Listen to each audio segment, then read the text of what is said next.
Ladies and gentlemen, welcome back to SimSeniors. Welcome to Australia. It's Mount Panorama out here tonight. It's going to be quite the track as we're headed to Bathurst. You know it, you love it. It's going to be an absolutely legendary run. I'm looking forward to it.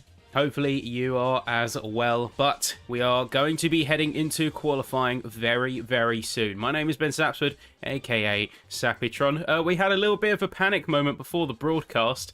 For those who don't know, who aren't in the Discord server, my PC decided to blue screen just before actually getting onto the game and getting into the broadcast.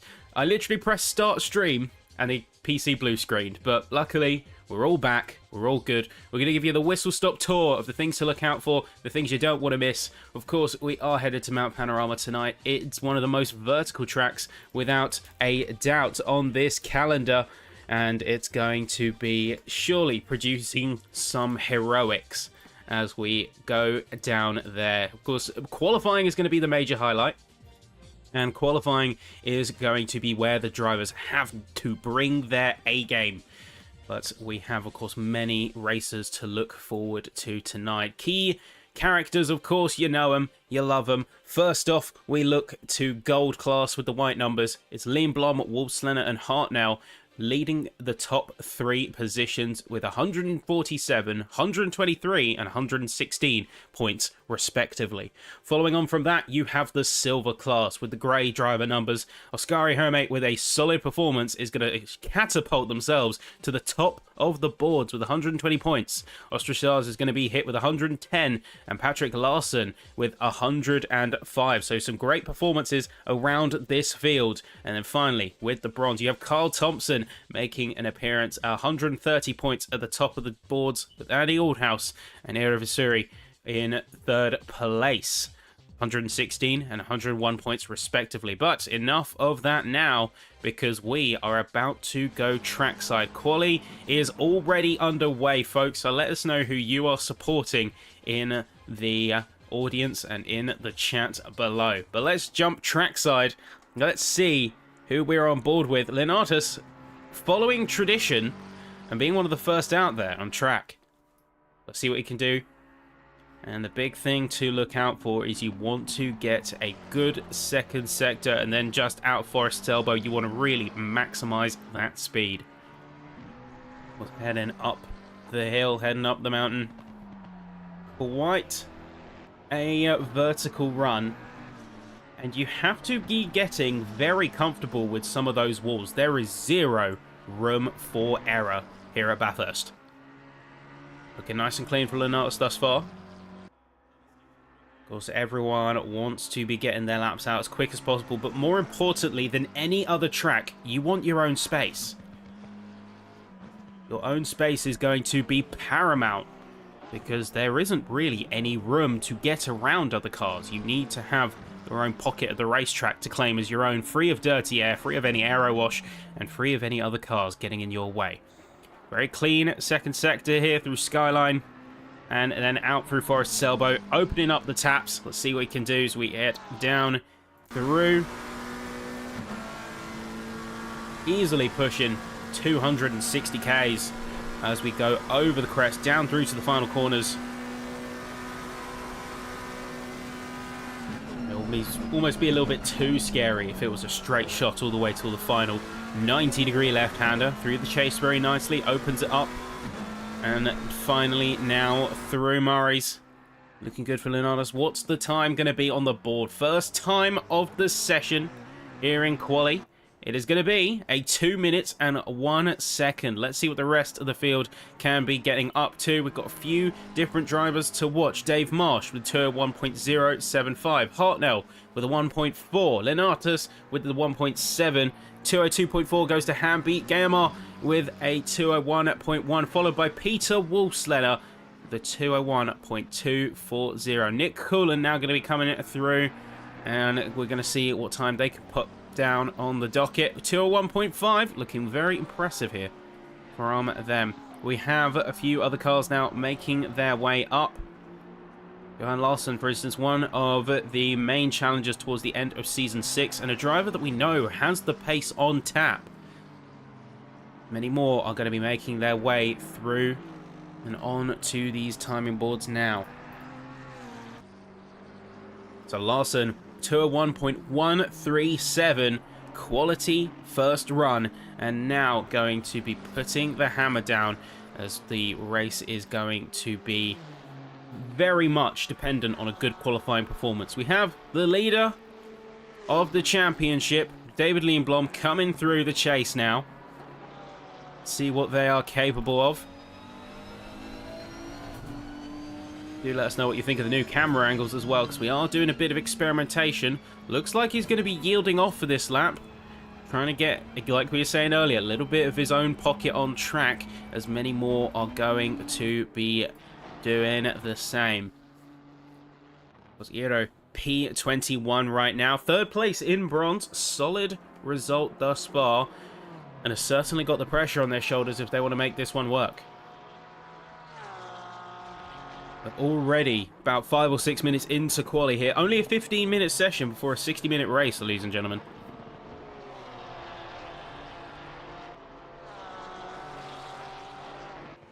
Racers need to get something down on the docket, and they need to do it now. We've got Carl Thompson, for instance, just exiting out the pits, is absolutely inundated with traffic right now, as that is going to, I believe, be the McLaren of, I want to say that is Lenatus up ahead. Yes, that is Thomas. See a couple of other cars trying to get some heat into their tyres and get them in that operating temperature. Backing off. One of the Ferraris and then Hamby. Just a bit further away. A couple of other cars who are seeing some major improvements. Damien Reed being one of them. On his current Delta, he could be on for a 1.6, which could put him as high as the top 10. Artnell has been displaced down into P7 as Richard Cook has got a 1.392. How's Reed going to fare? Keep that Delta, and you'll be on for a very good race here. Larson and Marsh, the only drivers to get 2-minute flat. Can anyone join them in the ranks? It's an entire second improvement from Damien Reed. And he's going to be pushed up into P7, though not to be outdone. Colin McNair just got in with a 1.115. Current leader of silver in this quali session. And overall, going to be having quite a healthy point docket if they can convert that. Given they are P9 in the championship, that could see to be some major gains. Liam Blom has just crossed the line, 2 minutes, 0.410. New fastest lap of the session as Dave Marsh has yielded off of their previous attempt. Though not to be outdone, Peter Wolfslener, 7/10 up on their previous. This could put them on par, or at least extremely close to, although they've had to yield significant time, likely due to on-track traffic. Big compromise there. They were quite a few tenths up. That would have been at least a P2 if they were to preserve that. Scary Hermé. Second out. And first in the silver class. Worth noting, we have got some interesting shake-ups thanks to the points penalties being imposed post-race. New race is now coming up to the line. Tommy Hellstrom just came 8th place. 201.222. And a solid run there from Hermé.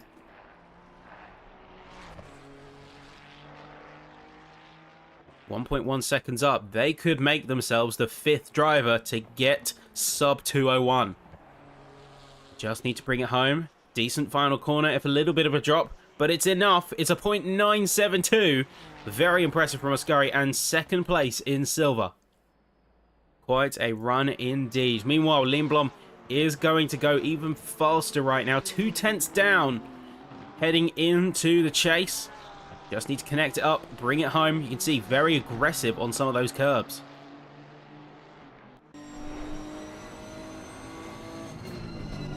Jumping quickly on the brakes. We're keeping it above 100 Ks as we come out through final corner. It's a 2 minutes .047. Seriously impressive from the Nismo as we are coming through to the final 5 minutes of qualifying now. All to play for these races. Still much time to be gained, especially in the second half of the grid. We have 30 cars joining us this evening. And so far, half of them are 2 minutes and 1 second and a half or lower. So you really want to be in the low 201s if you want any chance of getting near the top 10. That's if they don't already all go into the 2 minute flats. Wilson's just come across the line. Substantial improvement as they have gone into P17. Got themselves a 1.760. We now are rounding out. They're now making their way up to the top end. And oh, bit of an off-track excursion there. A bit too much curb. And their car peeling off to one side. Unfortunate from the Porsche, as that is going to be a bit of a rough and tumble moment for them. And they're going to be heading back into the pit lane. Other drivers making some improvements around the field. You've got Alex North firing themselves out of the dipper. Heading into Forest Elbow now. Quick downward incline. So some of these TV cameras don't really do it justice, but just the amount of undulation and incline through some of these corners, it really does put pressure on your car. And you have to have that thing absolutely dialed in. That car needs to be locked in terms of setup to a T. Be perfectly equipped to handle all of the bumps, jumps, inclines, declines. And still keep a stable platform for your downforce to kick in. And that's the real mastery when it comes to on-track tuning and per-track tuning, for that matter. So a setup for Bathurst will not do you any favours in a place like Monza. But nicely done from Alex North. 202.630, solid improvement. More drivers to be watching out for. We've got Richard Cook, who is making their way down through Skyline as we speak. S isn't Dipper. Oh no, that's Forest Elbow. They're just coming out to now. The beautiful deep green shade. They've gone for a Moe finish on that McLaren. Could have some time on the books. They just need to connect it all up and bring it home. Mark Hughes is another driver we might see get some improvement, but 206.672, even with over a second gained, it's not going to be enough to get anywhere close to the rest of the field. They're going to come up to the line now, but it's only going to be a single position down there. See what Cook has got in the pan, as it's a 1.115 and barely scraping in to the top 10. Well, McNair on their way through into the chase. Final 2 minutes of qualifying now, so everyone who is not already on a run can consider this session completed here. That is signified by the amount of people who are staying in the pits. No one's going to be going for those confirmation runs. With McNair pushing up and making it a 201 flat. Hartnell, meanwhile, in the almost trademark by this point, blue and yellow Lambo, making their way down Conrad, easily pushing the top end. Lamborghini proving to be a little bit faster on the straights and eking out as much as 282 kilometers an hour. So maybe going to be leaning their race strategy towards that, pushing for the overtakes down the Conrad straight heading into the races. Get the overtakes done through the chase, limits your opponent's options. Anyway, our final minute now. Lindblom not going to go for another time, content with their 2 minute flat. And Hartnell is going to come across with a solid run indeed. Fastest second sector and a .575 is only unfortunately going to push them shy of some of the other drivers. Johan Larsson and Dave Marsh have got the exact same time right now. They're both sitting with a 2 minutes .567. Can Wolfslander do anything to disrupt the order? It's going to be only P5 for the Bentley. 15 seconds left to go, though. They could make something of this if they choose to continue to commit. Any other drivers are going to be in the pits by this point. So racers are going to be considering their wider options. Marsh is in the pit. Larson is in the pit. Neither of them going for a new run. But the checkered flag has officially fallen here on qualifying, folks. So now it is time to see who is going to get a last-minute surge. On board with instance for Tommy Hellstrom, as other drivers are going to be making their way up to the start-finish straight in due course. Strom getting any improvement? It's P11 up into P9, and the 9th driver to get a 2-minute flat. Is there going to be anyone joining him? We'll check on board with John Mitchell, as they are a driver who is looking to be making some improvements, but a 203.6 means that their gain potential is very limited. All comes down to how they get these final couple of corners. Could still make up some time. They need 1.1 seconds to get past North. Although North is going for an improvement now and has just made it a 202.247. Confirming that P23. Anything from Mitchell. They're going to push past Aero, who is in P25. And then Mark Hughes is also going to be making their way around. Justin Cutler has just made their way through P12.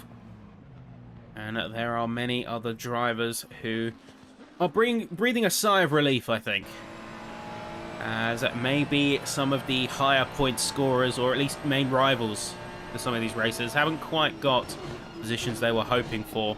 I know Carl Thompson, for instance, is going to be having a bit of trouble dealing with the fact he's currently at the lead of bronze, but is all the way down in P29th right now. Qualifying has not gone his way, and he's going to have to work hard to fight that tide when it comes to race time. There you go. That is final runs and final order indeed, folks. So, as we have the last driver coming up onto the track, we have Liam Blom, who's going to be taking pole position once again, a 2-minute .047. We have Wolfslander in second, and then Johan Larsson in third, showing just the amount of pace that's on tap from some of these gold class drivers. Leonardis is going to be taking a early swing and a hit success. The earliest runs proving to be some of the strongest, as they have got themselves the lead and pole for silver, with Oscar Herme in second place and Colin McNair proving their pace, although this is going to be something they're going to have to convert into race points, and that's something that they have struggled with in the past. Looking though to bronze, and it's going to be a bit of an interesting shake-up, because Glenn Parkinson is going to be taking top honours for bronze. Chris Wilson is going to be following shortly behind, with Alex North in third place. And that is where we close out the qualifying session, folks. But don't go anywhere. We do have, of course, the race yet to go, and we want to make sure that you do not miss a thing. We're going to take a quick moment to get ourselves shipshape ready to go for the 60-minute race, where all details will be revealed. But stay with us, as we will be right back with you.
Okay, folks, we are back and we're ready to go. Before we do get into the race, however, there is some important discussions to be had. Now, you may notice one of our drivers, Tony McKibben, has not been joining us for last round and now this one. Now, it's not my place to say on personal details, but we unfortunately learned the... I'm stammering my words here because it's tough to talk about, but we did unfortunately learn that Tony did lose a family member to cancer very recently. Now, I won't speak on his behalf, but we do want to say that as a staff team, and as myself personally, I extend my condolences to Tony and to the rest of his family, and tonight's racing is for him, and for the rest of the family back at home, because it's always hard to lose a member of the family, and sure everyone has had some degree of experience with it. So while I'm not the best at these kinds of speeches, I did want to personally offer my condolences to Tony and to dedicate tonight's racing to him and the rest of his family, as our thoughts are with them at this time. We're going to be jumping trackside now, folks, and we are going to be seeing the racers now get themselves ready on the formation lap. Everyone is going to be bringing their A game out here tonight, and they're going to have to show what put them on such a strong position in quali in the first place. Liam Blom leads, and as standard fare, we will of course see everyone get some heat into those tyres, push out a bit early, but then rein it back in, ready for double file through the final corners. And then once the green light goes, once race control gives the all, then we are ready to go. They're looking forward to seeing what these drivers do, as we have got quite the roster out here tonight. Of course, all 30 racers are going to have to be careful with these first couple of laps, no doubt. These first couple of laps are going to be seriously congested, seriously tense, and it's going to be quite the battle for the drivers to be able to keep the space while simultaneously pushing up into an early position and stake their claim to the racing track. Because once you get out there and once you start to space out as a field, your overtaking opportunities suddenly become very, very slim. I see, looking at the track map, plenty of overtaking opportunities heading down the Conrod Straight and into the chase. We might also see some heading into Quarry Bend, so that'll be turn 2. And there might even be a little bit of bravery at the top end of the course, where the drivers are now heading through. So McPhillamy Park heading into Skyline right now. You might even see a little bit of bravery at the top end of the course if they're not willing to be patient for the others to get by. But of course, in the chat as always, let us know who you're rooting for. Let us know if you're expecting anyone to bring a sudden surge in performance. And everyone is going to be now getting themselves ready for an hour of racing. For those who are new, it's a 60-minute race with a mandatory pit stop.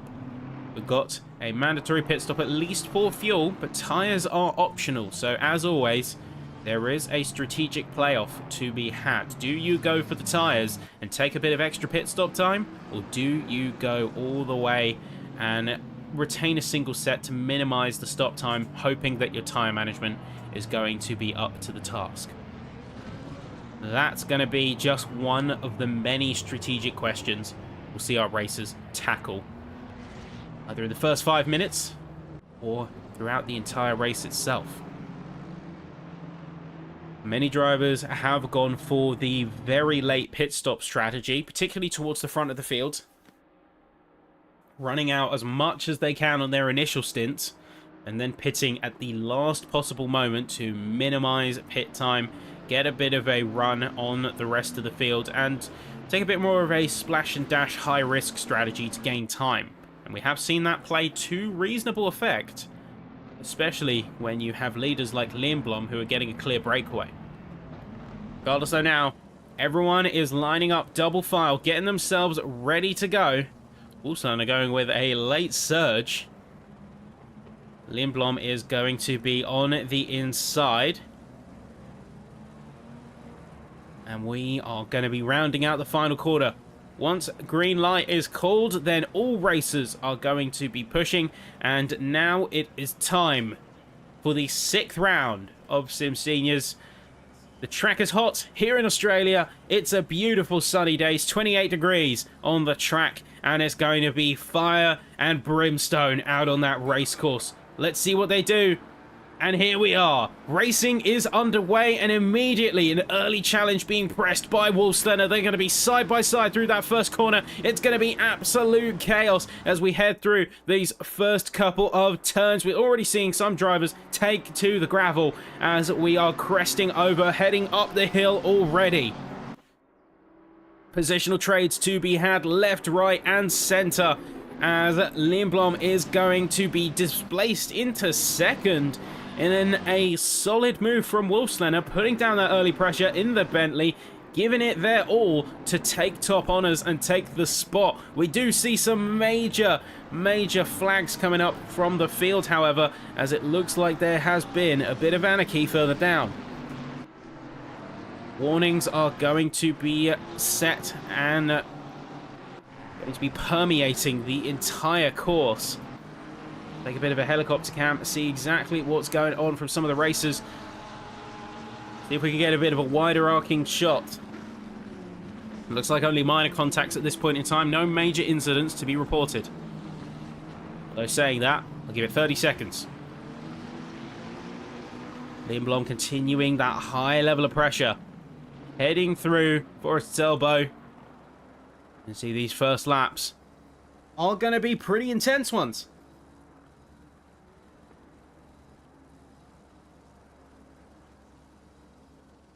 Quite an interesting run from the two of them. I wonder how the strategy is going to be affected by these kind of challenges.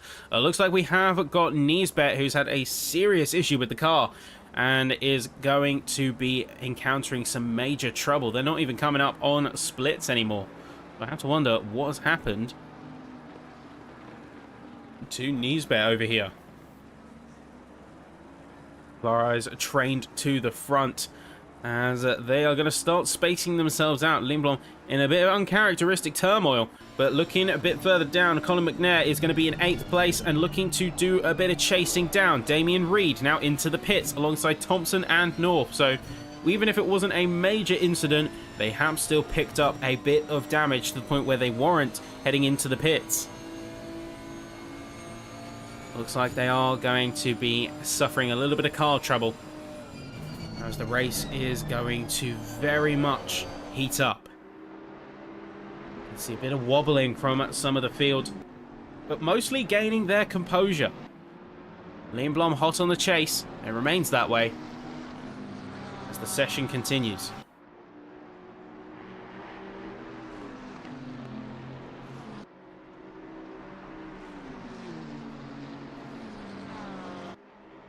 Force to be reckoned with at the top of these fields. Everyone is now just looking to get a bit of their own gap. Trevor, though, is hot on the heels of John Mitchell. You can already see there's a little bit of scuffing on that Porsche's rear diffuser, so they have come to blows a little bit. There's going to be a bit of a peak on the left side. There's going to be a bit of a moment between the two. Trevor's forced to take to the escape road and does retain position, if barely. That was a hefty moment. That could have ended in some serious disaster, so good level of restraint once that kicked off. It's like Mitchell, he is not afraid to get the elbows out if someone's going for the challenge. We're seeing a bit of scuffing up on that front bumper as well. Won't shy away from a bit of on-track battling now, will they? Trevor going for the move. One of the probably most common overtaking spots, but does lose the rear a bit on the curbs. And oh, that is going to be quite the off for Mitchell there. They're going to have to take to the grass alongside Trevor, who has gone far too wide and extended out into the grass. We'll say credit to Mitchell. They managed to keep it held together and avoided a major incident with other cars, still retaining some proximity to their original position. Visserine Hughes have overtaken them, but not by much. Got Simon going for the chase down, hunting down Glenn Parkinson. We'll check back in with the struggle that is the top of the field, but BMW is struggling to get the run on the Ferrari heading up the hill. A bit uncharacteristic, because I thought the BMW would lean a bit more into the power side of the scaling, where the Ferrari tends to be a all-rounder. Away some quality battling as Hamby is now going to introduce himself to the action, and we will see quite the fight for P18 as this race progresses. Keep in mind, Aid is completely in a different class, his nearest compatriot, and oh, looks like we've had a major incident further up, however, as we're going to jump aboard the heli. That's going to be a serious incident. That is going to be on multiple cars caught up in this whole ordeal. Hartnell is going to be retiring into the pits. Let's see exactly what happened just there, because that was major. So we'll jump aboard with the helicam. This is going to be from Hartnell's perspective. On the chase with Dave Marsh, heading down into Skyline. Don't really get best perspective on what's happening. Oh, that is a brutal crash for Hartnell there. Just collecting other cars as they go round. And you can see the massive amount of chaos that sprung from that. Leonardo's going to be heading in, being one of the cars that was caught up in the whole ordeal. You can see the front bumper has taken some serious damage. Goes to show, in a race situation like this, anything can change at a moment's notice. Seriously brutal. Is it just me, or is that Nismo looking seriously cambered right now? Much more aggressive camber than I would have expected from race trim, that's for sure. Or maybe I just hadn't noticed it prior. It's not very often we pull out these kind of cameras. Meanwhile, there is a bit of a chase going on for a few different positions. Saloma is chasing down P10, but Hamby right now has got a point to prove. They need to get past Parkinson if they want to catch up to the rest of the Silver compatriots. Not even 10 minutes in, folks, and things are already taking a spicy turn.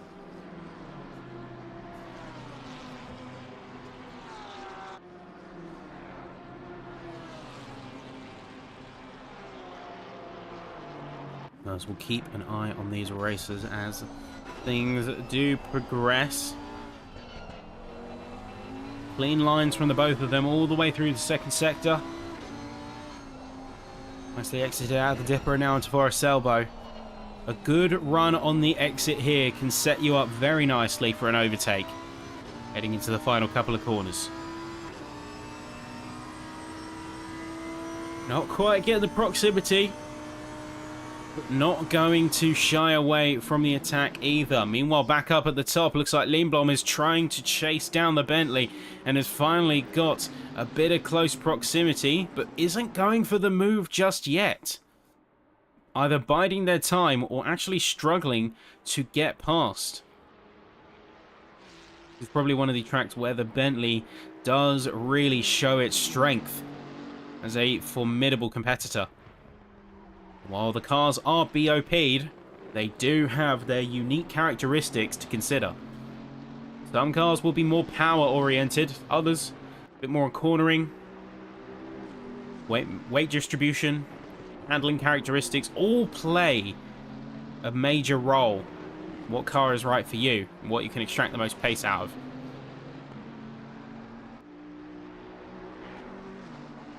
Both of them really pushing each other to the ragged edge of what is possible on a race course. You can see just from some of the lines that they're taking that these two really aren't leaving anything up to chance. They want to settle this on the track and they want to bring it home. Lindblom really pushing like we haven't really seen him before in this level of stress. Lindblom, being used to getting ahead early and running in his own space, is finding this one a bit of a challenge. This is quite interesting. One that we will have to periodically check back in with as this series continues. Trevor, getting a bit of deja vu here as they are once again on the hunt for a position. This time it's going to be on Vasuri. The trademark black and red Porsche. Hunting down the spot.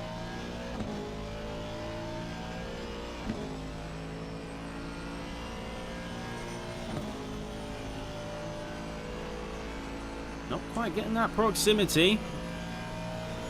Still showing that they are hungry for the move. We jump in as the start of lap 5 is now underway.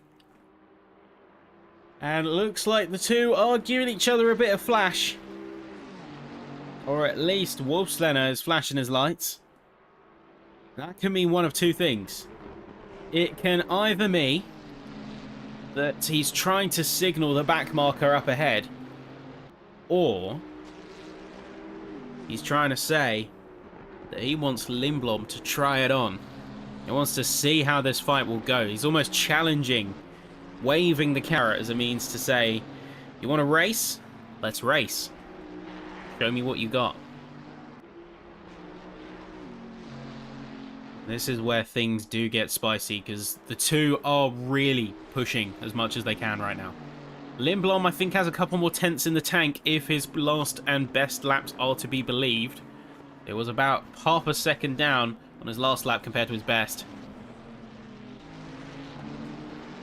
He's still got plenty of fighting to do if he wants to get past Wolfslenner. That Bentley is doing an excellent job of defending, although the back marker could be a shake-up.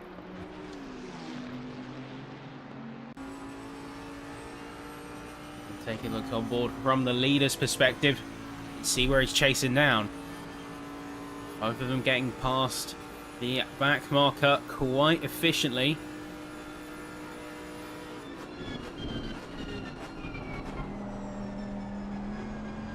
Making it fairly easy pickings. I believe that is Oscari as one of the cars who was caught up in that major collision just moments ago. Lindblom refusing to yield.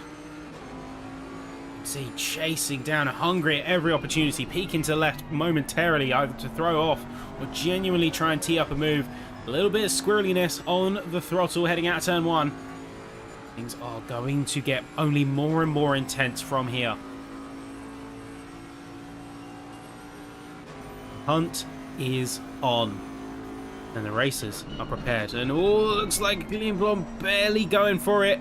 Having to back out substantially. That move did not work for the Nismo. Serious pressure. And looks like it's starting to get to him. Cutler, meanwhile, chasing down Richard Cook. This P8, P7 right now. Or, I should say, net P6 battle, considering the in-class. Colin is doing an outstanding job, I gotta say. He's leading Ostrachars by a healthy margin. Right now, given the situations he's in, I would say just keep the head down. You've got multiple seconds between each car. Keep the head down. Don't do anything risky. Don't chance it. The last thing you want to be doing is making a bad deal with fate. So we have another competitor, another challenger, as we do have none other than Tommy Hellstrom chasing the Aston down. This is definitely turning into a battle for P6, if not P7 in class right now. Parkinson has got a bit of a breakaway away from the rest of the bronze fields, although we'll see how long that lasts, given that Hamby is teeing up a challenge as we speak. We'll see where the Lamborghini places himself after this brief fight, as both of them known for their good cornering and rotation. Lamborghini might just have the edge when it comes to top-end speed, if the speed traps are anything to go by.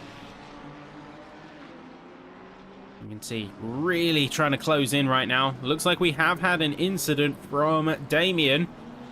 And we'll take a quick helicam to review.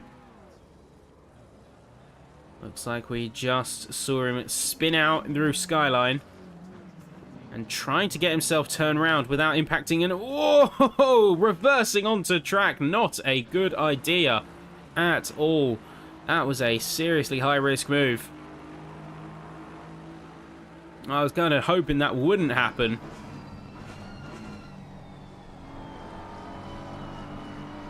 Especially on a track like Panorama, there is zero room for shenanigans like that. Looks like one of the BMWs was caught in the crossfire. They are down now, unfortunately, to 27 drivers. As we did see a few retirees, namely Hartnell, who is in the chat with a bit of context.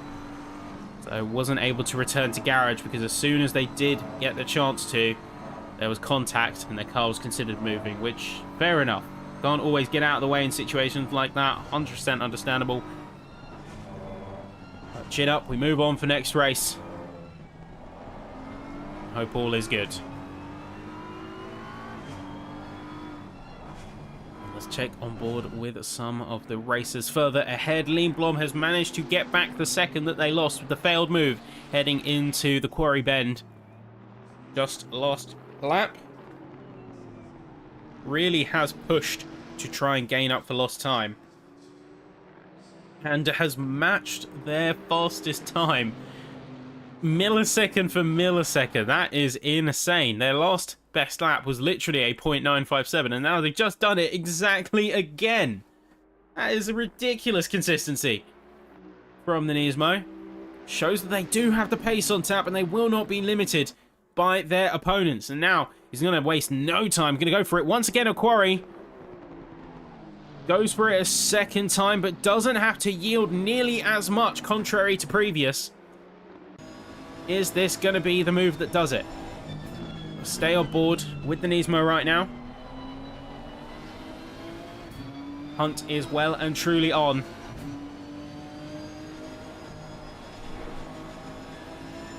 Time of the essence. Maybe he has a little bit of contact between himself and Wolfslayer, in fact.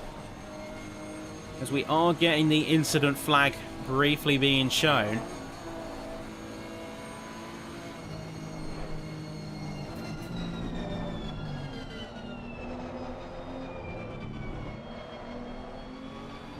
See both of them taking a little bit of a different line through the second sector. Into Forest Elbow now.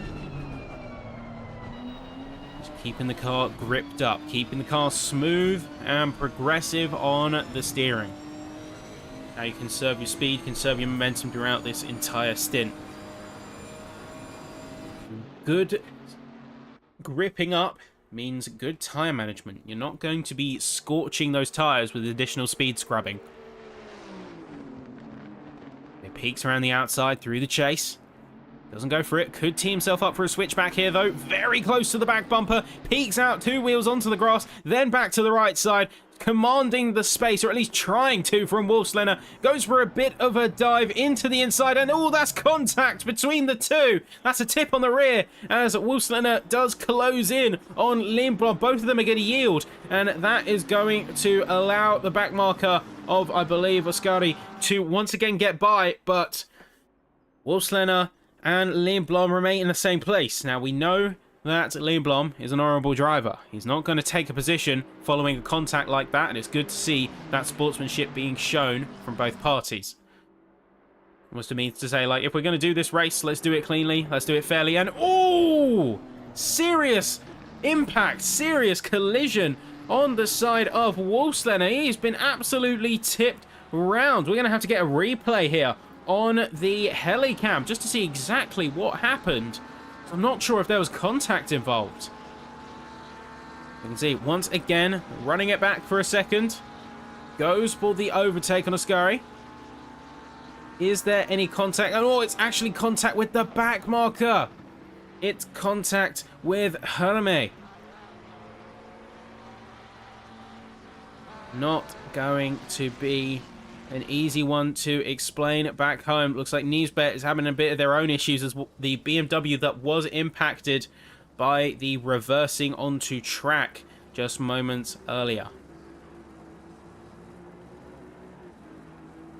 The other cars are going to be pushing around, and Wolfslenner looks like they are just completely set in on the curb. Are they stuck? They might be actually stuck on the curb. No, they were waiting for clearance on the track, making sure that nobody else got involved in an incident. But now this is going to put them down in P22. That is going to be a serious struggle, because now this effectively means Lindblom, short of Larson, is home free. Larson is 1.5 seconds adrift, but we could see them actually rein them in. The question does remain. Is Larson going to be able to up the pace, or is Lindblom, now clear of traffic, going to be putting down 2-minute flat times and start to break away from the field like we've seen them do in races prior? That's the question. Are they going to be able to make this work? Well, a couple of other cars looking for some spots. Aiden Coolin going to be dueling each other for a bit of space. Hellstrom is now into the pits.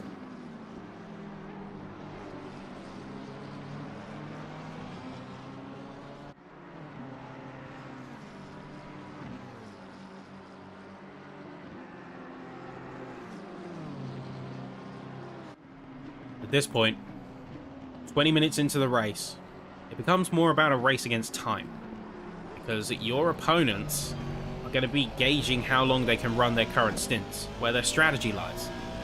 And you need to either close down time or gain more time on your opponents so that you can really manipulate your strategy to suit the conditions. The more space you have around you, the more freedom you have. Though this is going to be, of course, limited by your starting fuel load.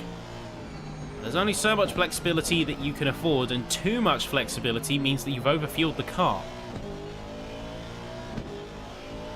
There is a certain level of commitment when it comes to these kinds of stints. It also goes part and parcel with making sure you have enough fuel to make it to the end of the race. Lifting and coasting won't get you enough time to negate the fueling time, but it may be the difference between you getting to the end and you squeezing by on fumes.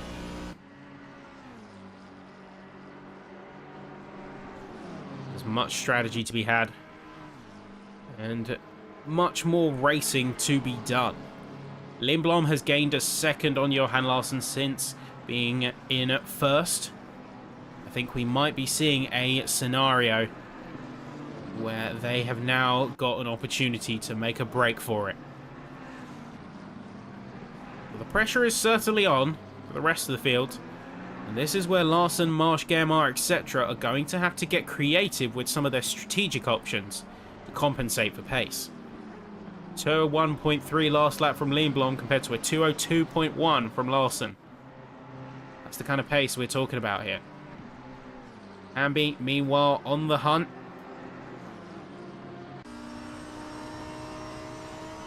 And going to be a racer worth keeping an eye on. Cool and Ede are going to continue battling. But for Hamby, this is perfect. Because Hamby can let them wear each other out. You can almost stand to the side like a vulture. Wait for them to pick each other off, wear each other down, and then go for the spoils when all is said and done. I would be waiting in the wings, but slowly closing down that time if I was Hamby right now. And you can see he's already within a second of Simon Ede already. Strategy has serious potential to work in his favour. He doesn't get overzealous with it.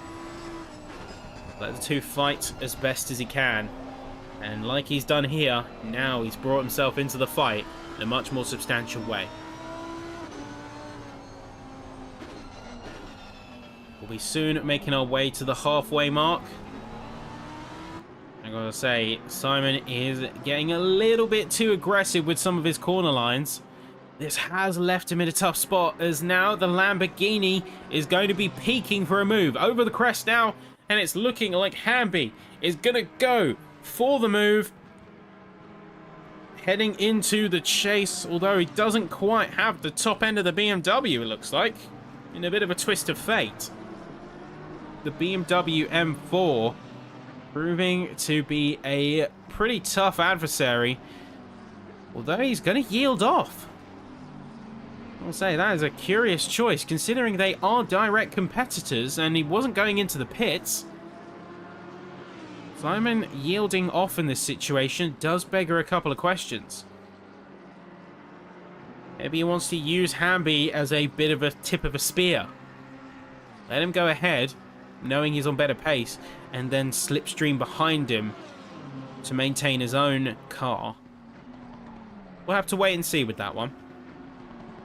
It does raise a couple of questions, but it could be a masterstroke if played to good effect. And the other drivers are now starting to find their own relative space, to find their own footing. There isn't going to be much in the way of direct fights for a little bit now. So the race is going to start becoming more of a strategically founded one. Saloma, for instance, is second adrift Austrichars. And they both have some serious gains to be made out of this race. Given that Saloma right now is second to last in the championship, a good result here could catapult him up the order. Right now, he's currently third in class, which is some serious points on the docket. But got to make this one work in his favour.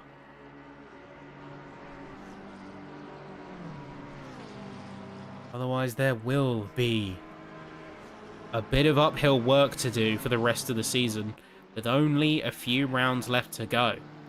It is only 4 rounds after this, folks, keep in mind. So we have tonight, and then we have only South Africa, with, of course, the one and only Kyle Army. We'll have ourselves a trip back to the US, because we'll be headed to Circuit of the Americas. We'll have a jaunt to Italy for the penultimate round, as we're going down to Monza and then rounding it off in Japan with Suzuka. It's going to be a great season, but with that comes the added issues of not being able to get those points deficits back. Simon is going to head into the pits now. Justin is going to go for some major pushes. Bruce Hopkins is seemingly slowing down on the straight. Some serious pressure being put down, and it looks like Cutler is taking full advantage of the free opportunity being afforded. The Aston looking sharp with the shark nose and the teeth, and contrasted by the likes of Ira, who is chasing down the other Porsche of John Mitchell. Rival we know is capable of putting down some serious competition when it comes to it.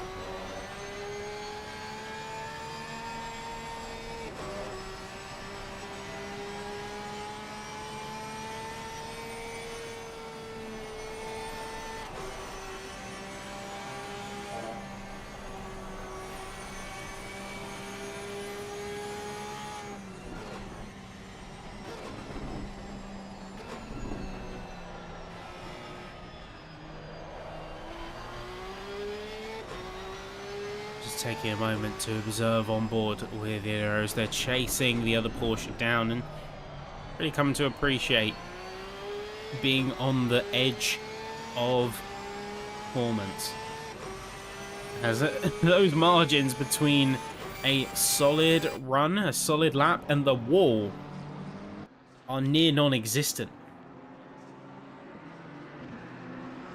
Take some serious guts to be able to wield these cars lap in, lap out, as the session continues, and as the laps start to wear down on you, the car starts to give way from underneath as those tyres burn up.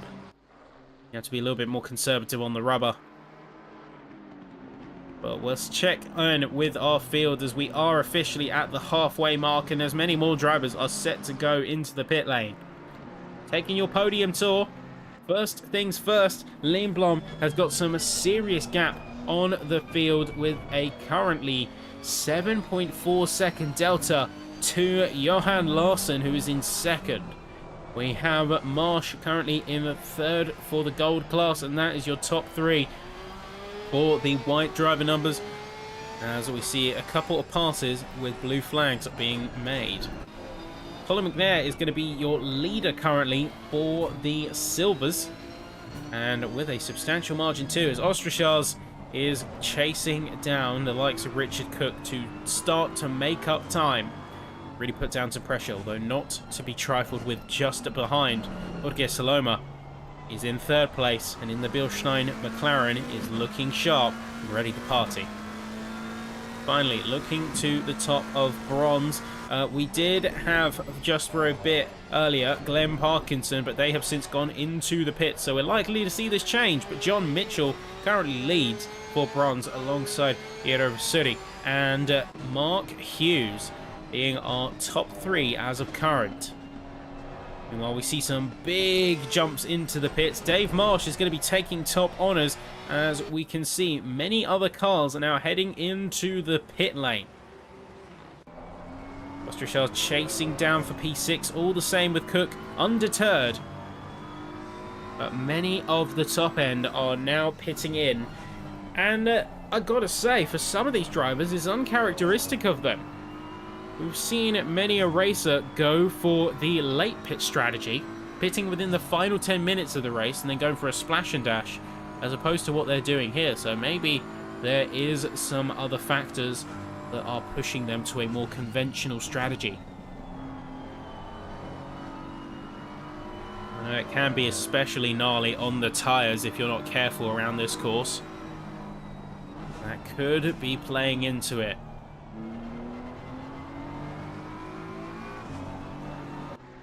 Now back out of the pits, we can see that is going to be Larsson. Lindblom now on the course once again as well, with Germar just about a second and a half away. Don Mitchell waiting in the wings for a challenge. And this is where Lindblom needs to get back up to pace. Pretty sharpish, lest they face some serious challenges down the line. Marsh could be the wild card in all of this, along with Richard Cook, because they are in the top end, they are in the gold class, and have not yet pitted. Still much to be playing for, and Lindblom is going to waste no time in pushing his car already to the limit.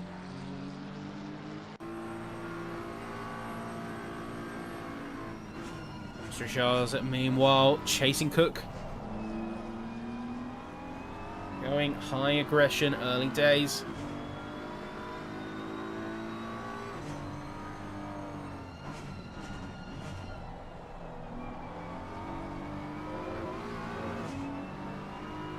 Well, we are in the final 25 minutes, or at least coming up to. In terms of the race, Hamby is now going to be joining in with the cohort of pit lane entrants. And it's going to mark the turning point where we now have officially most of the field pitted in. We are only waiting for, I believe, 11 cars out of the remaining 26.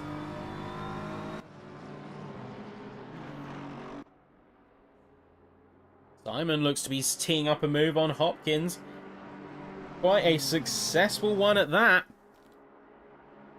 Seriously good run from the Beamer.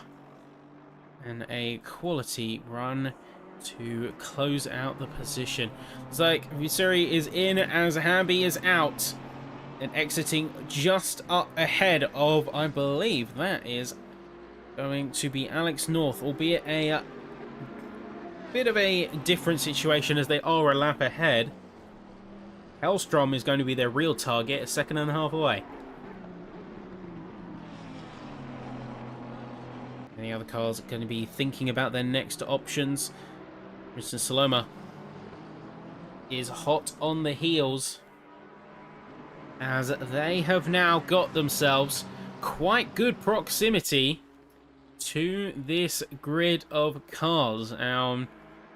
Ostrachar's going to be teeing it up along the outside into the chase. They are going to commit, but they're not going to quite have the edge out. The front axle not far enough to warrant the space. And we will, of course, see what happens with that. Meanwhile, we have got a bit of a position of trade going on as Guillermo has just dropped the spot to Lindblom. And being that these two have both pitted, this could technically, if you want to read into it, be the battle for net P1. Lindblom just taking it at the top end of the course and confirming out of the Conrod Straight. And there is a bit of a breakaway that can happen. And Saloma now heading into the pits, meaning that he's not going to be participating in that fight for P3 alongside Ostrachaz. Trevor is going to be joining them. John Mitchell also heading into the pit themselves. Time is running out for the pitters. Only 8 cars remain who have yet to go for a stop. Checking back in with the likes of Cook and Adam in the BMW. You can see Australia's trying their best to keep that close proximity, but got some serious work cut out for them. As a very clean top sector is going to leave the BMW scrambling for a good line. And then we also have a little bit of a fight further down, as Homer, Cutler and Saloma are all going to be in the same pocket of space. Homer has yet to pit, keep in mind, so their pace is going to be substantially off the mark. Which really leaves Cutler and Saloma as these main 2 fighters. Cutler trying to close the gap. Remember, different classes. He needs to get by if he wants to start making some progress. And putting the pressure down on his compatriots. Now getting on, though, to lap 18 here. Looks like we have had a bit of a moment as Mitchell has dropped the pace substantially. Let's check it back in when the instant replay and on the helicam. See exactly what went on.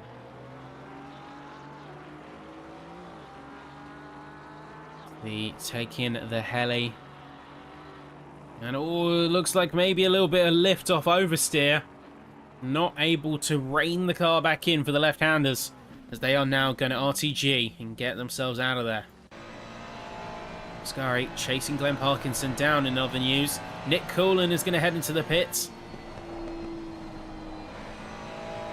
They're trying to find that gap, trying to find that room.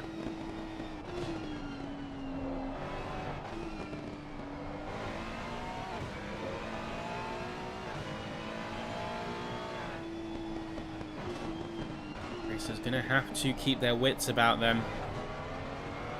And some of the moves here might get a little bit more rash in order to justify positions.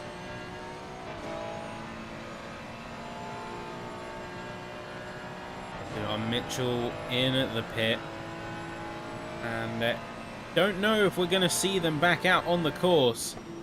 You see that Hopkins has managed to get themselves sideways. Let's take a bit of a replay and see exactly what happened. Oh, that is the wrong camera.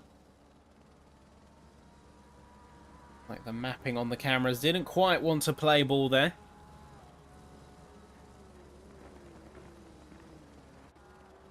As we see a yield. Let's try that again, shall we? Here we go.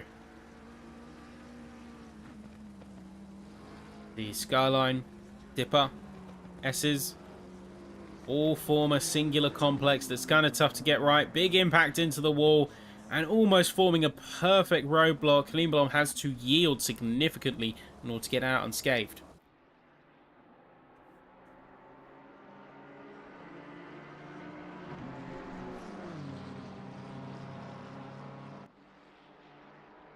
They're fighting hard and fighting well as we see more cars now close in. Give themselves quite the headache as they are trying to really get the edge on their competitors, put some pressure down, and given how narrow the track is, it's just not working for converting into overtakes. That's the trouble. You can try all you like and pressure all you like, but there's so little room either side on the track that overtaking can sometimes be an impossibility in certain sectors.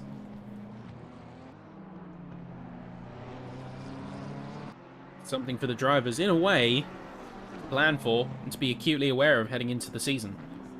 Knowing what tracks, knowing what the difficulties are, and knowing where you can and can't overtake more than anything.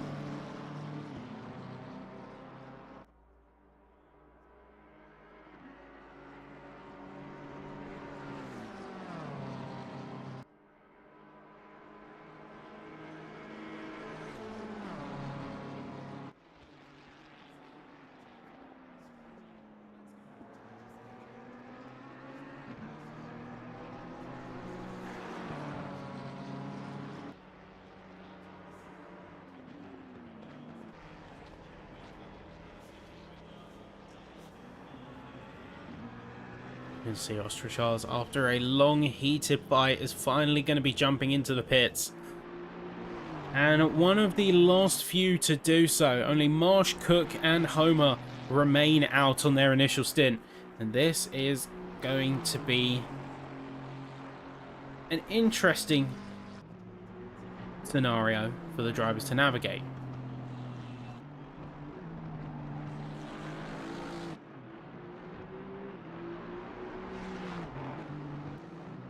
I would keep an eye on those three, just as we might have a bit of an indicator on their one lap pace of how things are going.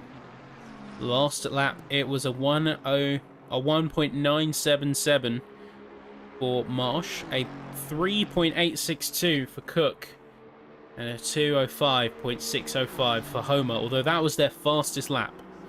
So I'm not sure if the pace is really on the side for the Pink Panther Porsche. The one lap pace being a bit of a tell as to the current state of play.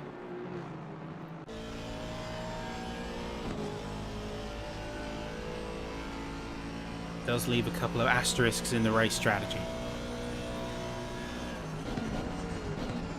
Looking a bit further out, Colin has exited the pits and is in P4 right now. Dave Marsh is now into the pit lane, so that's going to be one of the last Gold Class drivers to do so. Only Richard Cook remains. And they are going to be pushing out right here. Looks like avoiding action coming in from Larson, as that was just barely dodging the McLaren of, I believe that was, yes, that was Guillemard. Guillemar's had a bit of an incident. Really sure what happened. We're going to have to check back in with them and see exactly what happened. Like, see, heading Skyline through the S's, and oh, just a bit too much on the wall there. Tries to keep it together, actually makes contact with Larson before yielding off into the wall. Although how much of that was by choice yet to be determined. They didn't look like they were in full control really of their car. You can see now peeling into the pits. Not a happy racer, as we're down now to 25. I'd certainly be frustrated if I was in his and Larson's position, because Larson is now going to be taking a serious hit to their pace as a result.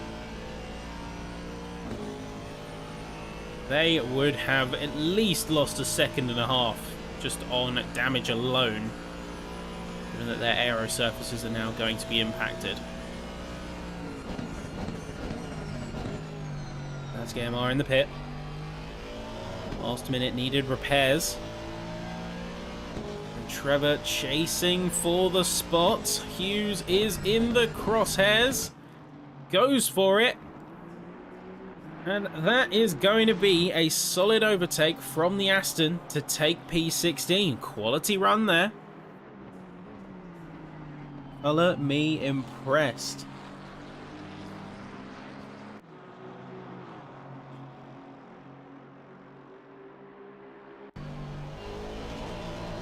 Cutler in a bit of a familiar scenario.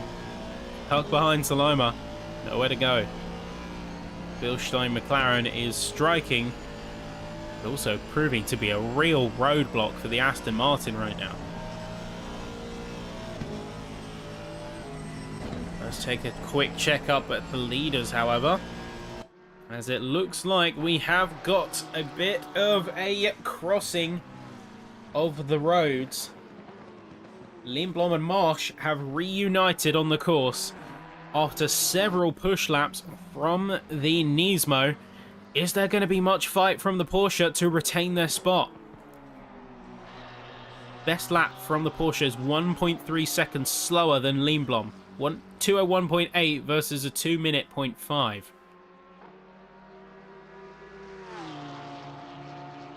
Looks like Lindblom is going to be wasting absolutely zero time. Already going for the surge. Coming out of Hale's corner. Down into Quarry, or up into Quarry, I should really say. We should be seeing a bit of fight come back from Marsh, but he's not really going to challenge all that much, or at least isn't going to be able to close in. And big slide from the Porsche. That's going to seal the fate right there. That is going to be sealing the fate of the position. Lindblom has got themselves back up in a P2. And technically net P1 when you consider the fact that Cook is yet to pit in and is only 7.5 seconds away. Looks like they're having a bit of struggle. And oh, that was a spin behind them. That was the number 60. That's Bruce Hopkins. That is brutal. Is not going to be doing well in that department. Hopkins RTGing. Looks like Cutler's going to be going for a move on the outside. Heading up through the cutting. Quite a interesting spot to go for the attack. But he makes it work regardless, and I'm seriously impressed by that alone. Yep, that is a retirement, so 24 drivers now remain. As many more have taken an early exit.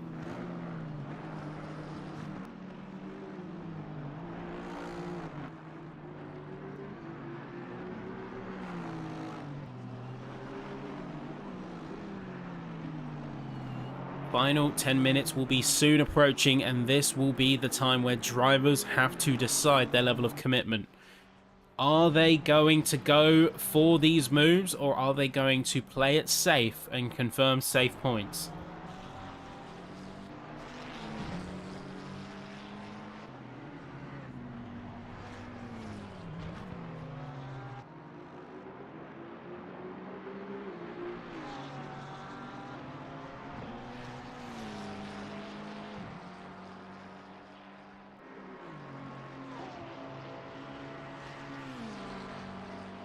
Coolan is going to be maybe looking for a chance, but is dropping off a bit of time to Hughes. Maybe a couple of hiccups in their race thus far. Just checking around the field and seeing where the racing is going. Let's look to the top though. Lindblom is on a mission, quite frankly. They are on the hunt. Cook is only managing 2-minute 3s. At best. So at this current rate of pace, Cook is going to be overtaken by Lindblom before they've gone into the pit lane.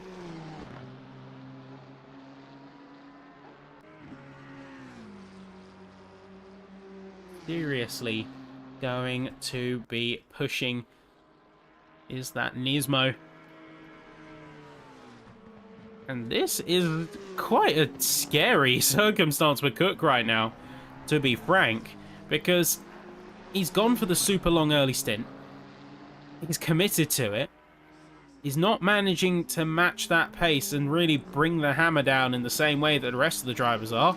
And now we have a situation where they're going to be overtaken purely on pace by someone who has already pitted. They've closed up that much time. And keep in mind, the pit deficit is about 30 to 35 seconds.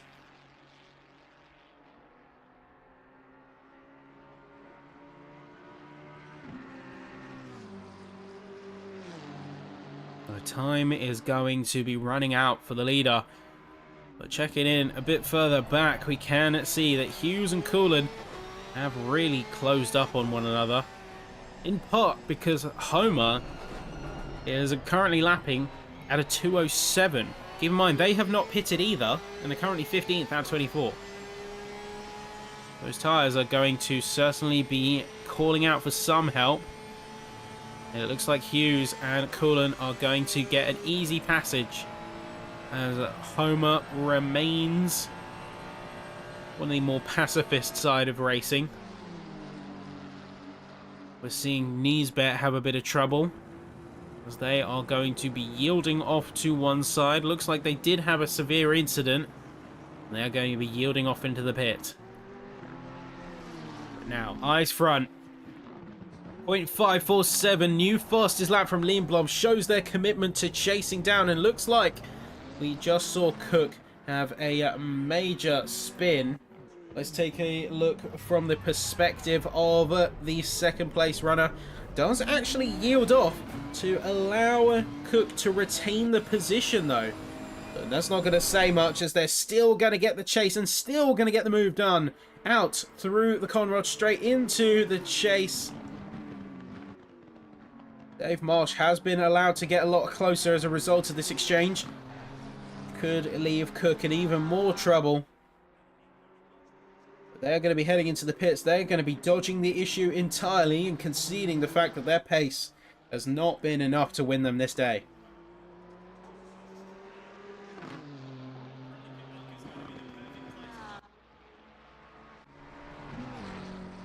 There, the trials are going to be quite the wear on the top end, but let's check how they are in. Whoa, Coulon! Just as we were about to talk about their potential attack for position, they are going to quickly RTG. They are not going to be having any chance to get themselves out of that jam, not before some severe traffic is going to get in their way. Amby, as a result of all of this, all of these position trades, all of this fighting, Amby's had a pretty solid and silent race, gotta say.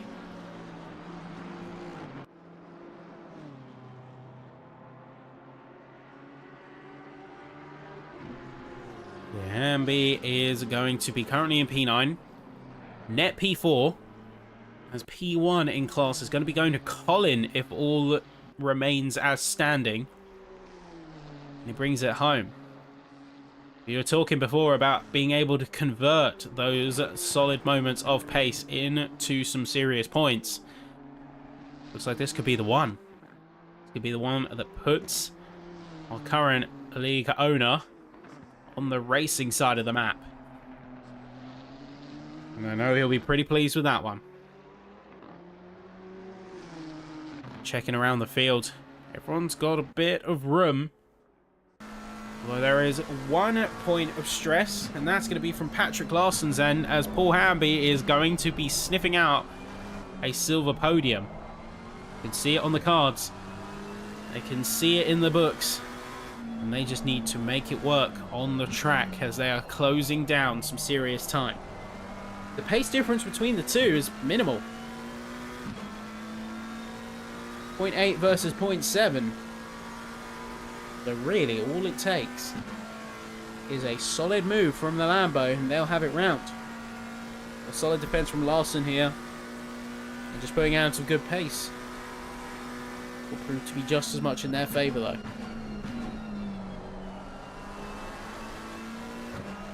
That being said, some unsung heroes as well in the group. Nisbet, P23, despite having so many issues and upsets, does remain committed to the end of the race, and that is more than commendable.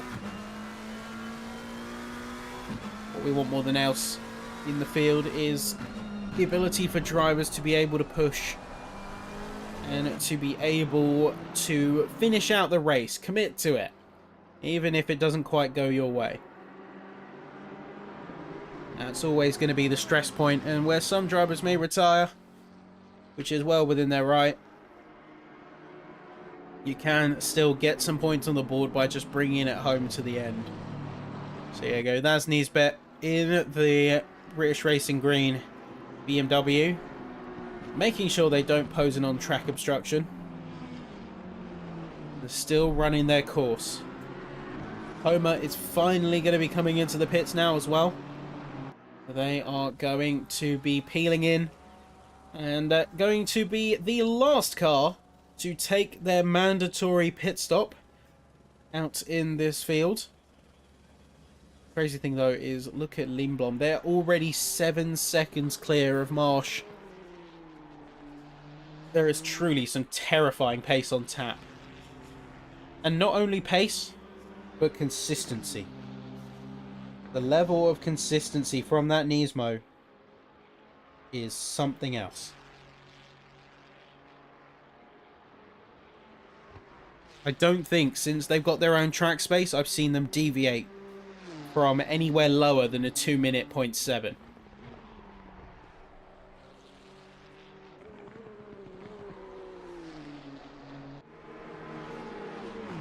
Many other cars are looking to make their own impact all the same. And with that gives rise to some potential opportunity. Cutler, for instance, is on the back of Hamby right now, who themselves is on the back of Larson. There's some good racing moves here. Will tee themselves up for a very substantial move in the standings. How much that will affect them in their own class is anyone's game, because catching up to Cook from that point is going to be quite the challenge, but getting at least past a couple of other drivers is not going to be remiss. Hamby going for that wider defense and wider line, but retaining the high speed is going to fend off the Aston for now. We're in the final 2 minutes, folks, so this is where the drivers are going to be on their penultimate laps. Just barely going to be making it out to lap 29, if the current timings are to serve. And it gives the crucial last opportunity.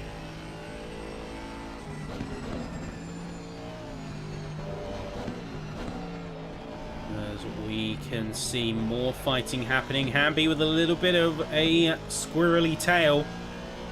Could give an opportunity for the Aston. Down through Forest Elbow. Get the early exit on the throttle as soon as you can. Really try and get the top end speed and the acceleration for the overtake. See, peeling into the slipstream as much as possible. Closing the gap, closing the time. This is where it comes to fruition, and Hamby is going to yield in this instance. But Cutler is going to take a P9 spot. And while he remains net P6, it's going to be that little step closer.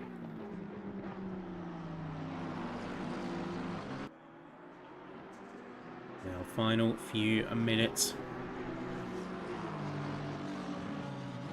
To all 23 drivers who are making it to the end, I have my unyielding respect for toughing it out, for making it work all the way through, committing fully to this race effort.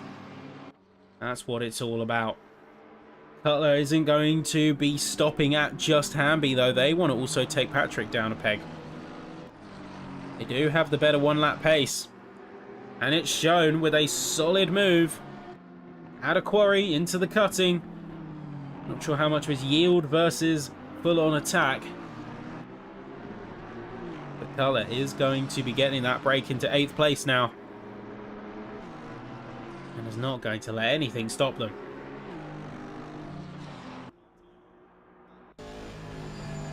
Trevor in a familiar spot. He's now chasing down yet another car. This time it's going to be Chris Wilson. As the leader has been confirmed. Is now on the final lap of the race. Crunch time. If Trevor wants a move done, he needs to basically do it now. He's going to have to get this one working. Otherwise it's only going to be P14 for him. Wilson is currently leading on the bronze side of things. Aero has had a bit of an issue though. We can see them tailing off to one side. They have had a moment. Let's check in. See exactly what happened on the Porsche's side. You can see heading up the hill. Oh, double barrier impact, triple barrier impact. It's almost like a pinball effect. Those walls closed so near to you. It's almost like you can't escape. Now one driver, though, who has stood head and shoulders above this round. As we come through into the final sector here, Lindblom is once again a driver displaying dominance. That Nismo is a force to be reckoned with. They've proven time and time again that once they get into their own space, you might as well say goodbye. And as soon as you let them have that breakaway, there's curtains for a race effort. Even with the best of intentions, 14 seconds clear of Dave Marsh, the next closest driver.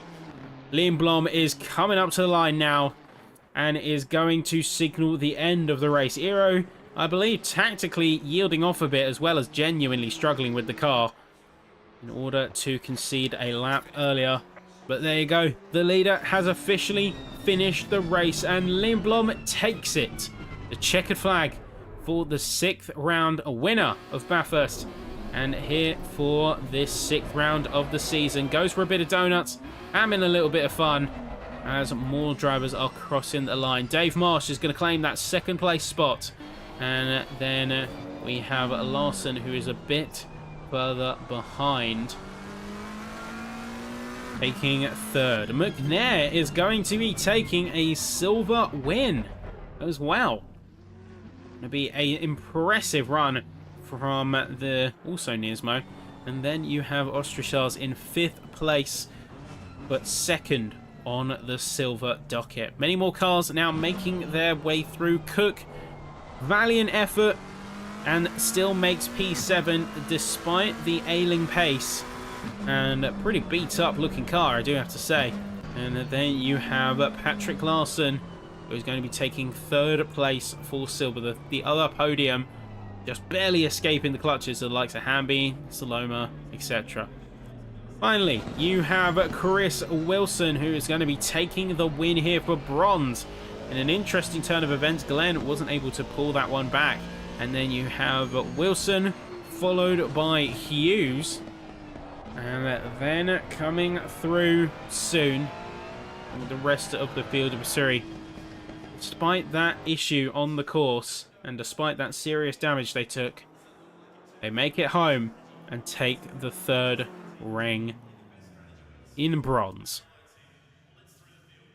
Quality running from the entire field out here.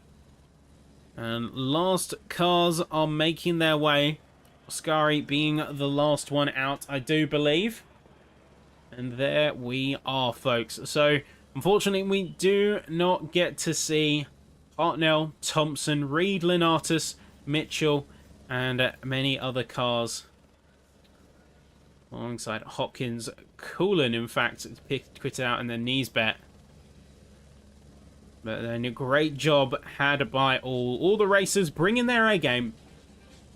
And certainly a race to be proud of. Now, before we round off, we want to say thank you to everyone who joined us for the racing out here tonight. be sure to stick around soon, because we will be heading to none other than South Africa. We'll be heading over to Kyalami on the 12th of November, so about 2 weeks' time. You want to stick with it, folks?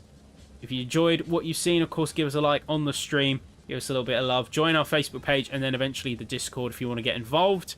And with that all being said, folks, thank you, as always. My name has been Ben Sapsford, and I will see you very soon next time. Take care, and goodbye.